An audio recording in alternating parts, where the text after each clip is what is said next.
Magandang araw po sa lahat. At ang Villa Oria Subdivision Homeowners Association Officers ay papunta ngayon sa Department of Human Settlement and Urban Development or DSUD sa Calamba, Laguna.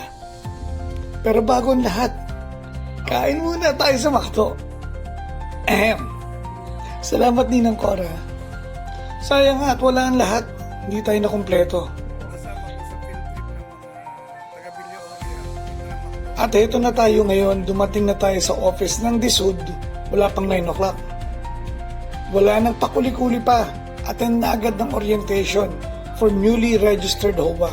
Pero bago pa man, nakapukaw na sa akin ng pansin yung upuan na may sticker.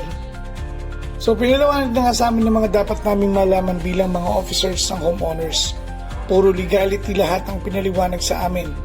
Mga karapatan ng bawat isa bilang homeowners, babot din ng 1.5 oras ang pagpapaliwanagan. Madami ang nagtanong at sa totoo, napakaraming tao sa labas ng conference room. Maswerte pa nga kami at solo pa ang Vasya sa orientation na ito. Madalas daw ay punong-puno.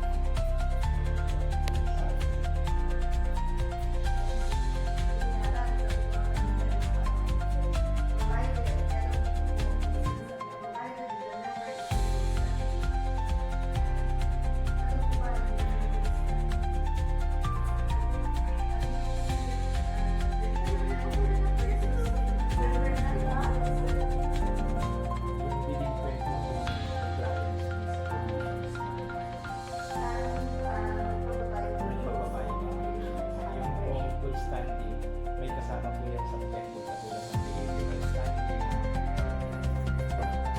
At natapos na nga ang aming orientation. Siyempre, ano pa ba naman kasunod? Photo op na. Sabay kinuha na namin ang aming mga papeles na kailangan mula dito. Muli po, salamat sa bawat isa sa nasumama, pero mas pasalamatan natin si Sec. Lori sa pangungulit niya bilang para makakuha tayo ng slot para sa orientation na to. Nagawa na din natin makapagtanong ng ilang legal na bagay regarding sa homeowners.